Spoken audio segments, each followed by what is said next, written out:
ছুটির দিনের দুপুরে গরম গরম এক বাটি মাংসের ঝোল, তার মধ্যে থাকবে এক টুকরো পেঁপে, এক টুকরো আলু, আর যদি একটা গোটা রসুন থাকে তাহলে সেটা হবে উপরি পাওনা। গরম ভাতের সাথে খেতে অসম্ভব ভালো লাগে। আর রাত্রে এই ঝোলটাই বেশ একটু মজে যাওয়ার পর রুটি দিয়ে খেতে আরও বেশি ভালো লাগে। আজকে আমি আপনার সাথে খাসির মাংসের পাতলা ঝোলের রেসিপিটা শেয়ার করছি। তার মধ্যে দেব কাঁচা পেঁপে, আলু, আর লাগবে আমাদের পেঁয়াজ, রসুন, আদা এবং কাঁচা লঙ্কা।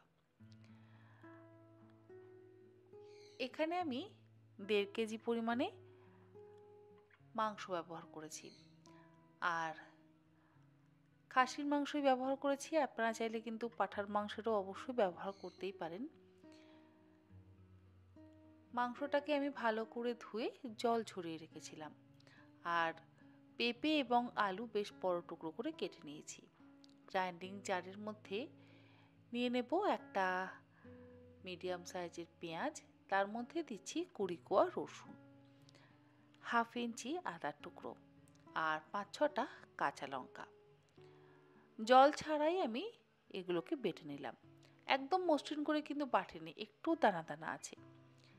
রান্নাটা করবার জন্য কড়াইতে দিয়ে দিচ্ছি 4 টেবিল চামচ পরিমাণে সর্ষের তেল। খুব অল্প তেলেই রান্নাটা করব।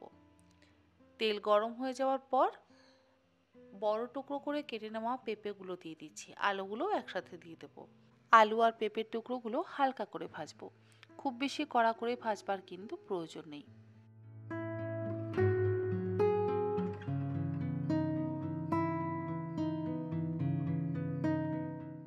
আলু পেঁপে ভাজা হয়ে যাওয়ার পর তুলে একটা আলাদা পাত্রের মধ্যে রেখে দিচ্ছি। আর কড়াইতে যে বাকি তেলটা রয়েছে সেই তেলেই রান্না করব। খুব অল্প তেলেই রান্না করছি, আপনারা যদি আর একটু তেল দিতে চান তাহলে দিতেই পারেন। দেখুন কড়াইতে খুব অল্প তেল রয়েছে। এরকম অল্প তেলেও কিন্তু অসম্ভব সুস্বাদু মাংসের ঝোল তৈরি হবে। নিয়েছি এখানে কিছু গোটা মশলা, একটা তেজপাতা, 2টো ছোট এলাচ, 3-4টে লবঙ্গ, অল্প একটু জয়িত্রী, 1/4 চা চামচ পরিমাণে গোটা জিরে, আর 2টো ছোট টুকরো দারচিনি। সমস্ত কিছু আমি ফোড়ন দিয়ে দিলাম। ফোড়নের থেকে সুন্দর গন্ধ বেরোতে শুরু করলে এর মধ্যে আমি দেব অল্প একটু চিনি, ওই 1/2 চা চামচ পরিমাণ, আর 2টো মিডিয়াম সাইজের পেঁয়াজ পাতলা পাতলা স্লাইস করে কুচিয়ে নিয়েছিলাম, সেই পেঁয়াজটা এর মধ্যে দিয়ে দিলাম। এরপরে হাই ফ্লেমে সমস্ত কিছু ভেজে নিচ্ছি, মানে পেঁয়াজটা ওই 2-3 মিনিট ভেজে নেব। পেঁয়াজ ভাজা হয়ে যাওয়ার পর এর মধ্যে আমি রসুন, আদা আর কাঁচা লঙ্কাটা দিয়ে দেব।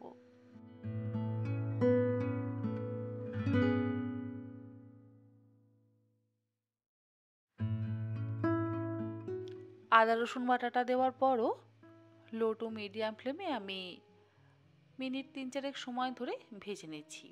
আর তেল যেহেতু খুবই অল্প আমি ব্যবহার করেছি, তাই তেল ছাড়ার কোনোই ব্যাপার নেই। দেখুন মশলার মধ্যে সমস্ত তেলটা কিন্তু টেনে নিয়েছে।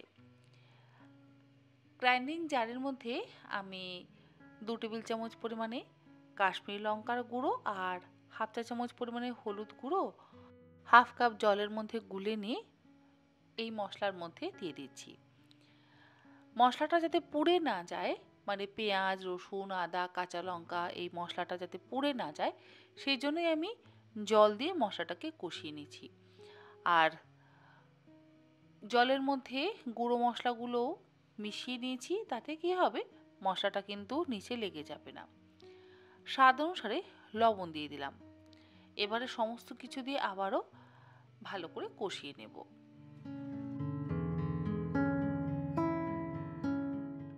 মিনিট 2-3 ভালো করে কষানো হয়ে যাওয়ার পর এর মধ্যে আমি মাংসের টুকরোগুলো দিয়ে দিচ্ছি। তেল অল্প আছে, তাই তেল একেবারেই বেরোবে না। যদিও খাসির মাংসে যথেষ্ট তেল, তাই বেশি তেল দিয়ে রান্না করবার আমার মনে হয় না কোনো প্রয়োজন পড়ে। অল্প তেলেই রান্নাটা ভীষণ ভালো হবে। যারা একটু বেশি তেল পছন্দ করেন তারা এই রান্নাতে একটু তেল ব্যবহার করতে পারেন, কিন্তু আমি একদম অল্প তেল দিয়ে রান্নাটা করছি। মাংসের টুকরোগুলো দিয়ে এবারে খুব ভালো করে মিশিয়ে কষিয়ে নিচ্ছি। আর অন্যান্য সময় আমি মাংসের টুকরোগুলো একটু বড় করে কাটাই, তবে আজকে আমি মিডিয়াম সাইজের বা একটু ছোটও বলতে পারেন সেরকম করে কাটিয়ে নিয়েছি।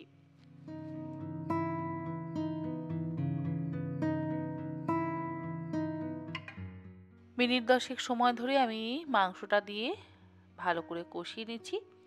আর এর মধ্যে দিয়ে দিলাম দুটো ছোট সাইজের টমেটো। টমেটোগুলোকে দিয়ে আবারও মিনিট 2 কষিয়ে নেব। সব কিছু দিয়ে ভালোভাবে কষানো হয়ে যাওয়ার পর এর মধ্যে আমি ভেজে রাখা আলু আর পেঁপের টুকরোগুলো দিয়ে দিচ্ছি। আমি এখানে একটা মোটামুটি মিডিয়াম সাইজের পেঁপে কিন্তু ব্যবহার করেছি, যাতে আমার 8 টুকরো পেঁপে হয়েছে। আর 3টে মিডিয়াম সাইজের আলু অর্ধেক টুকরো করে কেটে নিয়ে ব্যবহার করেছি। আলু আর পেঁপের টুকরোগুলোকে একসাথে কষিয়ে নিচ্ছি। এরপরে মাংসটা সেদ্ধ করবার জন্য আমি কষিয়ে নেওয়া মাংসগুলো প্রেসার কুকারের মধ্যে দিয়ে দেবো।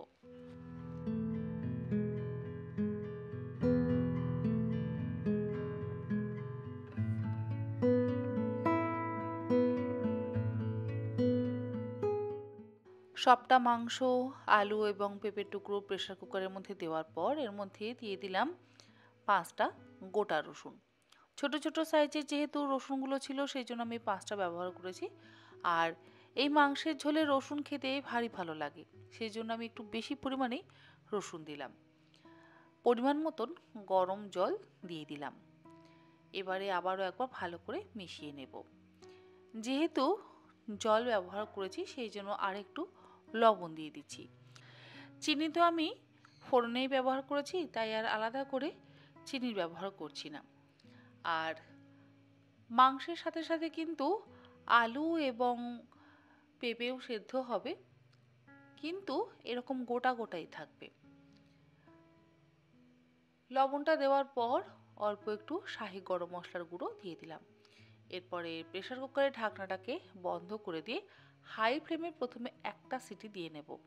একটা সিটি হয়ে যাওয়ার পর গ্যাসের ফ্লেমটাকে লোতে করে দিয়ে আরও 3 থেকে 4টে সিটি দিয়ে আমি মাংসটা সেদ্ধ করে নেব।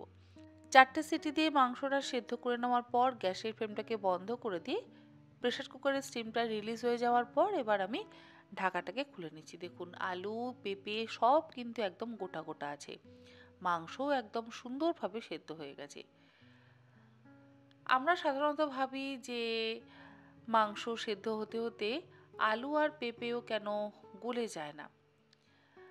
যদি আলু আর পেঁপের টুকরোগুলো ওপরে দেওয়া হয় তাহলে সুন্দরভাবে সেদ্ধ হয়, কিন্তু গোটা গোটা থাকে, গলে যায় না। আর মাংস কেমন সেদ্ধ হয়েছে সেটা আমি একবার আপনাদেরকে দেখিয়ে দিচ্ছি। দেখুন মাংসের টুকরো কিন্তু একদম সুন্দরভাবে সেদ্ধ হয়ে গেছে। আর ওপরে যেহেতু তেল ভেসে উঠেছে সেই জন্য আমি গ্যাসের ফ্লেমটাকে একটু জ্বালিয়ে নিয়ে 1-2 মিনিট ফুটিয়ে নেব, যাতে তেলটা ঝোলের সাথে মিশে যায়। তারপর এটাকে সার্ভ করব। গরম ভাতের সাথে যেমন ভালো লাগবে, তেমন গরম গরম রুটির সাথেও ভীষণ ভালো লাগবে। আবার ফুলকো ফুলকো সাদা সাদা লুচির সাথেও কিন্তু অসম্ভব ভালো লাগে। এমনকি আটার পরোটা হোক বা ময়দার পরোটা, সব কিছুর সাথেই এইরকম আলু পেঁপে আর গোটা রসুন দিয়ে মাংসের পাতলা ঝোল অসম্ভব ভালো লাগে। আমার আজকের এই রেসিপি আপনাদের কেমন লাগলো অবশ্যই জানাবেন। আর রেসিপিটা ভালো লাগলে আপনারা নিজেরা বাড়িতে বানিয়ে বাড়ির মানুষজনদেরকে খাওয়াবেন। আপনারা সকলে ভালো থাকবেন, সুস্থ থাকবেন। ধন্যবাদ।